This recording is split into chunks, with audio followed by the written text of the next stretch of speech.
मैं डॉक्टर शिखा अग्रवाल, राजकीय महाविद्यालय सुजानगढ़, बीए पार्ट फर्स्ट की क्लास का आज का टॉपिक है समानता। समानता एक बहुत महत्वपूर्ण धारणा है जो मानव व्यक्तित्व के विकास के लिए आवश्यक है। ये लोकतंत्र का एक प्रमुख स्तंभ है। समानता का जो सिद्धांत है वो एक तरह से जो विशेष अधिकार या उसकी प्रथा थी उसके विरुद्ध एक प्रतिक्रिया के रूप में है। हम देखें तो बहुत प्राचीन काल से ये विचार चला रहा था कि प्रकृति ने सभी को समान उत्पन्न किया है, लेकिन कालांतर में हमने देखा कि लोगों के बीच में असमानताएं जन्म लेने लगी और इसके आधार पर लोगों के साथ, व्यक्तियों के साथ, जन के साथ असमान व्यवहार किया जाने लगा। जैसे जैसे समानता का विचार आगे बढ़ता गया, वैसे वैसे लोकतंत्र का विचार भी आगे आने लगा। आधुनिक काल में इसका जो प्रतिपादन है वो फ्रांस की राज्य क्रांति के समय से माना जाता है। फ्रांस की राष्ट्रीय सभा ने सन 1789 में मनुष्य के या मानव के अधिकारों के घोषणा पत्र में कहा, मानव स्वतंत्र और समान पैदा हुए हैं और वे अपने अधिकारों के विषय में भी स्वतंत्र और समान हैं। यही बात अमेरिकी स्वतंत्रता घोषणा 1776 में भी कहा गया। हम इस सत्य को स्वयं सिद्ध मानते हैं कि सभी मनुष्यों को समान उत्पन्न किया गया है। तो इस तरह से प्रमुख रूप से इसकी घोषणा की गई और इसी के आधार पर हम देखते हैं कि ये समानता का विचार पूरे विश्व में धीरे धीरे फैलता चला गया। देखते हैं इसके अर्थ और परिभाषाएं। हालांकि समानता का जो विचार है इसकी परिभाषा करना या व्याख्या करना बहुत कठिन है, क्योंकि समानता से बहुत से लोग गलत अर्थ लगाते हैं। वे कहते हैं कि सभी मानव समान पैदा हुए हैं, शारीरिक और बौद्धिक समानता है, इसलिए समाज और राज्य में भी पूर्ण समानता उनके बीच में होनी चाहिए, यानी उनकी आमदनी, उनकी आय भी बिल्कुल बराबर रखी जानी चाहिए। किंतु ऐसा नहीं है। प्राकृतिक रूप से चाहे सभी समान पैदा हुए हैं, लेकिन शारीरिक और बौद्धिक रूप से असमान होते हैं। और यही कारण है कि जब हम कहते हैं कि सभी मनुष्य समान हैं, तो उस समानता में प्रकृति से जो असमानता है उसका दुरुपयोग नहीं होना चाहिए और उसके आधार पर राज्य को समान व्यवहार सभी लोगों के साथ करना चाहिए। ऐसा नहीं है कि प्रकृतिगत जो भिन्नताएं हैं उसके आधार पर राज्य भी असमानता का उपयोग करने लगे। समानता का जब अर्थ करते हैं तो उसको दो रूपों में लिया जाता है। पहला है नकारात्मक समानता। नकारात्मक समानता क्या है? ये है विशेषाधिकारों का अंत, यानी समाज के किसी भी विशेष वर्ग को जन्म, वंश, धर्म, संपत्ति या रंग के आधार पर विशेष अधिकार नहीं दिया जाएगा। ये नकारात्मक समानता है। सभी को राज्य द्वारा बिना भेदभाव के उन्नति और विकास के समान अवसर मिलेंगे। यानी ये मान लिया गया नकारात्मक समानता में कि प्राकृतिक कारणों से या जन्मजात असमानता हो सकती है, लेकिन उसके आधार पर राज्य द्वारा भेदभाव या असमानता नहीं की जानी चाहिए। जैसा कि हम देखते हैं भारत में संवैधानगत रूप से अस्पृश्यता का अंत कर दिया गया है और हम ये भी जानते हैं कि सभी को समान अधिकार दिए गए हैं बिना किसी रंग, धर्म, जाति, वंश या वर्ण के। समानता का दूसरा अर्थ जो हम लेते हैं वो है सकारात्मक समानता। सकारात्मक समानता का अर्थ है प्रत्येक व्यक्ति को उसके विकास के लिए पर्याप्त या समान अवसर देना। राज्य इसमें किसी प्रकार की कोई बाधा नहीं डालेगा या उसे नहीं डालनी चाहिए। सभी को सर्वांगीण विकास के लिए बराबर अवसर मिलने चाहिए, जिससे उनकी योग्यता और प्रतिभा का अधिकाधिक विकास हो सके। लास्की ने ये माना कि नागरिक होने के नाते सभी को समान मात्रा में अधिकार प्राप्त होने चाहिए। समानता का सामाजिकरण करना चाहिए, यानी सामाजिक व्यवस्था ऐसी हो जिसमें हर व्यक्ति को विकास के समुचित अवसर प्राप्त होने चाहिए। इस तरह से लास्की के अनुसार समानता का अर्थ सभी को मूलभूत आवश्यकताओं को पूरा करना या मूलभूत मांगों को पूरा करने का अधिकार होना चाहिए। लास्की कहते हैं समानता का मतलब एक सा व्यवहार करना नहीं है। इसका आग्रह इस बात के लिए है कि मनुष्यों को सुख का समान हक होना चाहिए। उनके इस हक में किसी प्रकार का आधारभूत अंतर नहीं किया जा सकता। समानता मूलतः सामाजिकरण की एक प्रक्रिया है। सबसे पहले इसका अभिप्राय या अर्थ विशेषाधिकारों का अंत है और दूसरे रूप में व्यक्तियों को पर्याप्त अवसर प्रदान करने से है। तो इस तरह से हम देखें तो राजनीति विज्ञान में समानता का अर्थ ऐसी परिस्थितियों के अस्तित्व से है जिसके कारण सभी लोगों को व्यक्तित्व विकास के समान अवसर प्राप्त हो और उससे जो सामाजिक भेदभाव है उसका अंत हो जाए। अब देखते हैं समानता के प्रकार, यानी समानता को कितने भागों में बांटकर देखा जा सकता है। सबसे पहला प्रकार है समानता का नागरिक समानता। नागरिक समानता जिसका अर्थ है कि नागरिक होने के नाते नागरिक अधिकार और स्वतंत्रताओं का समान उपभोग करने का अधिकार होना चाहिए। प्रत्येक व्यक्ति के मूल अधिकार सुरक्षित होने चाहिए। सभी को कानून का समान संरक्षण प्राप्त होना चाहिए। कानून की दृष्टि से किसी भी प्रकार का भेदभाव नहीं किया जाना चाहिए, यानी कानून के समक्ष समानता और प्रदत्त अधिकारों के समान अवसर। दूसरे प्रकार की समानता है राजनीतिक समानता। इसका अर्थ है सभी को समान रूप से राजनीतिक अधिकार प्राप्त हो, जिसमें शासन में सक्रिय रूप से भाग लेने का अधिकार, वोट देने का अधिकार, किसी भी पद के लिए प्रत्याशी होने का अधिकार यानी योग्यता प्राप्त कर लेने पर, सरकारी पद प्राप्त करने का अधिकार और इनके मिलने से अवसर की समानता जो है वो राजनीतिक समानता कहलाती है। किसी जाति, धर्म, लिंग के आधार पर राजनीतिक समानता से वंचित नहीं किया जा सकता। जैसे भारतीय गणराज्य में राजनीतिक समानता का अधिकार माना जाता है और निश्चित रूप से भारत में सभी को समान अधिकार प्राप्त है। लेकिन बहुत से देश ऐसे हैं जहाँ पर ऐसा नहीं है। जैसा दक्षिण अफ्रीका में हम लें तो बहुत सालों तक राजनीतिक समानता वहाँ नहीं थी। केवल यूरोपीय या गोरी जातियों को राजनीतिक अधिकार प्राप्त थे। तीसरे प्रकार की समानता है प्राकृतिक समानता। प्राकृतिक समानता का अर्थ है प्रकृति ने सबको समान बनाया है, यानी जन्म से सभी बराबर हैं। जो अंतर है वो सामाजिक परिस्थितियों से आता है, ये माना गया। यानी समाज में जो हमें भिन्नताएं दिखाई देती हैं व्यक्तियों के मध्य, वो मानव द्वारा बनाई हुई हैं और इसीलिए उनको स्वीकार नहीं करना चाहिए। प्राकृतिक समानता के विचार को हम इस तरह देख सकते हैं कि प्रत्येक व्यक्ति के व्यक्तित्व को समान समझा जाना चाहिए और व्यक्तित्व का किसी अन्य व्यक्ति के व्यक्तित्व के साधन के रूप में प्रयोग नहीं होना चाहिए। हालांकि प्राकृतिक रूप से व्यक्ति में समानता होने के बावजूद भी असमानताएं भी हैं। जैसा हम पहले भी जिक्र कर रहे थे कि शारीरिक और बौद्धिक असमानताएं व्यक्तियों में होती हैं, मानव के तौर पर वो सब समान है। चौथे प्रकार की समानता है सामाजिक समानता।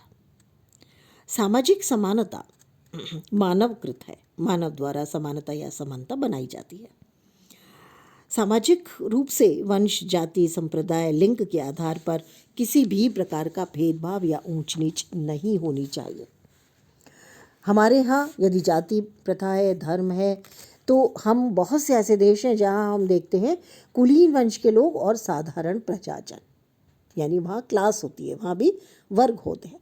इसी तरह से धार्मिक कट्टरता, उनमें भी भेदभाव किया जाता है। तो ये जो सामाजिक या समाजगत भेदभाव है ये नहीं होना चाहिए, क्योंकि ये पूरी तरह से मानवकृत है और जैसे जैसे लोकतंत्र का विस्तार हो रहा है वैसे वैसे सामाजिक समानता का सिद्धांत भी ज़्यादा प्रसारित हो रहा है। अगला आता है आर्थिक समानता। आर्थिक समानता का को बहुत महत्वपूर्ण माना जाता है और ये कहा जाता है कि जब तक आर्थिक समानता नहीं होगी अन्य प्रकार की समानताओं को प्राप्त करना आसान नहीं है, क्योंकि उससे व्यक्ति को बराबरी के स्तर पर नहीं लाया जा सकता। राजनीतिक, नागरिक और सामाजिक समानता तब तक नहीं आ सकती जब तक कि आर्थिक रूप से लोगों में न्यूनतम समानताएं न हो और संपत्ति का वितरण समान तरीके से ना हो। समान कार्य के लिए समान वेतन मिलना चाहिए।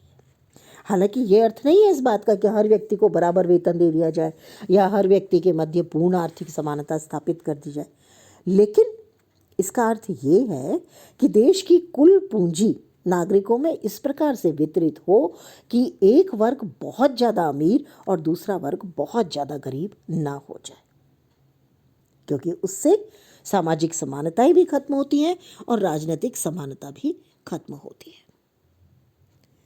आर्थिक समानता के अंतर्गत अनिवार्य आवश्यकताएं जो जीवन के लिए हैं वो सभी को प्राप्त होनी चाहिए और जहाँ तक हो किसी का शोषण नहीं होना चाहिए, किसी के पास बहुत ज़्यादा संपत्ति इकट्ठा नहीं होनी चाहिए।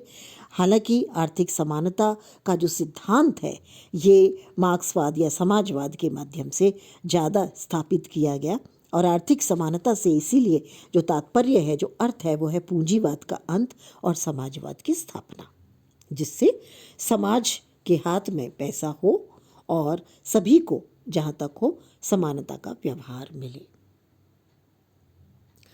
तो ये हुई कितने प्रकार की समानताएं हैं, इसको हम लोगों ने देखा। अब देखते हैं स्वतंत्रता और समानता के बीच क्या संबंध है। ये दो अलग अलग मत हैं। स्वतंत्रता के बारे में हम एक अलग वीडियो में पढ़ चुके हैं। कुछ लोग मानते हैं कि स्वतंत्रता और समानता दोनों विरोधी हैं, क्योंकि अगर व्यक्ति को पूर्ण स्वतंत्र छोड़ दिया जाए तो समानता नहीं लाई जा सकती।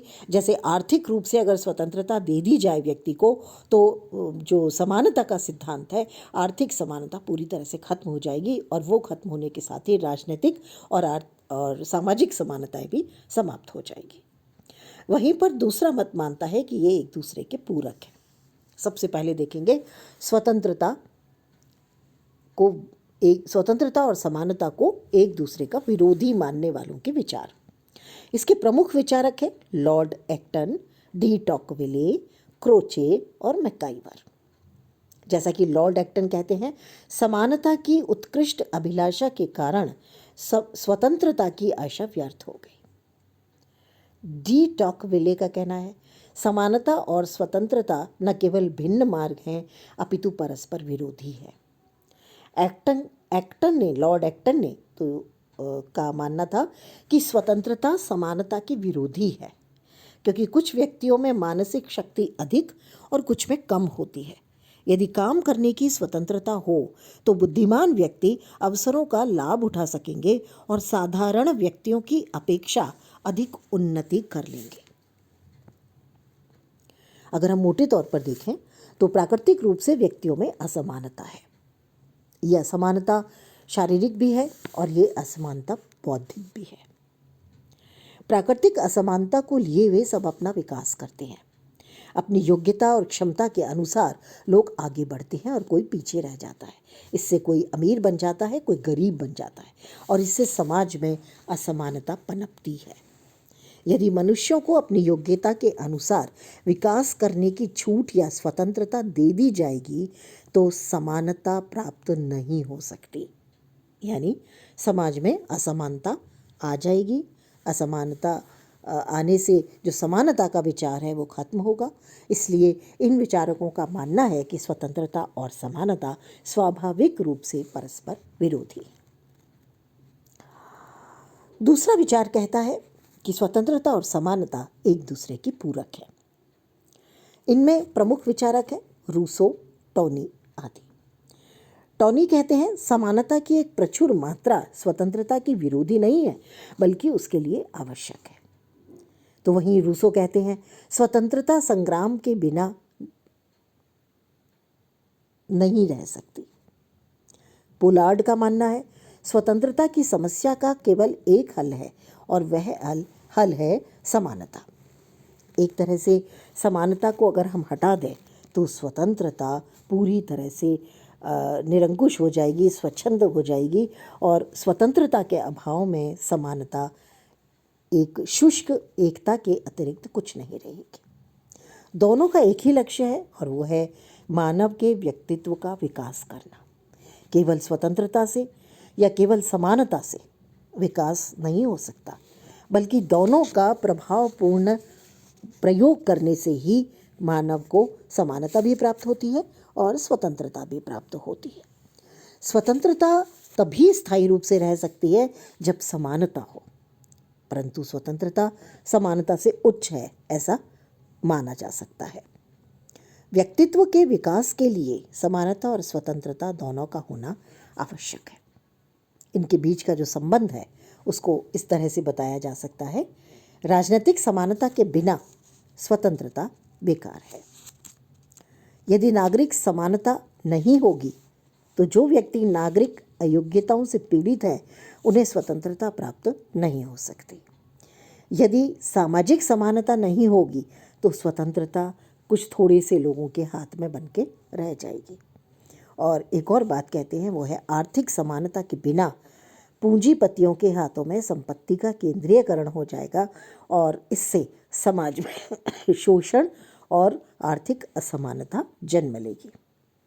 जैसा कि GDH कोल ने लिखा, आर्थिक समानता के अभाव में राजनीतिक स्वतंत्रता एक कल्पना मात्र है। बिल्कुल सही बात है, क्योंकि अगर समानता नहीं है तो वोट को खरीदा जा सकता है, लोगों को बरगलाया जा सकता है और उसके माध्यम से काफ़ी हद तक राजनीतिक अधिकार और स्वतंत्रता बिल्कुल बेकार होंगे। अब देखते हैं समानता का मार्क्सवादी सिद्धांत या दृष्टिकोण। जैसा कि मार्क्सवाद का मानना है कि असमानता का जन्म निजी संपत्ति से होता है और उसी से वर्ग विभाजन हो जाता है। रूसो जैसे विचारक भी इस बात को मानते हैं। मार्क्स ने द्वंद्वात्मक भौतिकवादी सिद्धांत के आधार पर बताया कि हर युग में समाज में संघर्ष रहा है जिसके आधार पर निजी संपत्ति रखने वाले लोग वंचित लोगों का शोषण करते आए हैं, और जब उत्पादन के साधनों पर निजी स्वामित्व खत्म होगा तो समाज स्वतः ही वर्ग विहीन समाज की ओर बढ़ेगा, शोषण समाप्त होगा और समाज में समानता की स्थापना हो जाएगी। तो इस तरह से सामाजिक व्यवस्था में समानता आने पर ही व्यक्ति निश्चित रूप से स्वतंत्रता भी प्राप्त कर सकता है और समानता का महत्व भी तभी होगा। मार्क्सवाद ये नहीं मानता कि राज्य आर्थिक कार्यक्रमों की मदद से समाज के वर्गों में रहते हुए समानता स्थापित करता है, बल्कि वो मानते हैं कि राज्य स्वयं एक वर्ग के हित में काम करता है। वो शोषण का यंत्र है और सिर्फ पूंजीपतियों के साथ रहता है। धन, लिंग, रंग, जन्म, जाति, इन सभी के आधार पर समाज में किसी को छोटा या बड़ा नहीं समझा जाना चाहिए। साम्यवादी समाज में पूर्ण रूप से प्रत्येक व्यक्ति को उसकी योग्यता के अनुसार काम दिया जाए और उसकी आवश्यकता के अनुसार उसे प्राप्त हो। तो ये मार्क्सवाद का कहना है, यानी वो कहते हैं कि जब तक आर्थिक समानता स्थापित नहीं होगी तब तक अन्य किसी प्रकार की समानता को प्राप्त नहीं किया जा सकता, और सामाजिक स्थितियाँ आर्थिक स्थितियों से बनती है। इसलिए अगर आर्थिक क्षेत्र में स्वतंत्रता रहेगी, साधनों पर निजी स्वामित्व रहेगा, तो समानता की स्थिति को प्राप्त नहीं किया जा सकता। तो इस तरह से समानता को तभी प्राप्त किया जा सकता है जब हर व्यक्ति को योग्यता के अनुसार कार्य दिया जाए। आज के लिए इतना ही।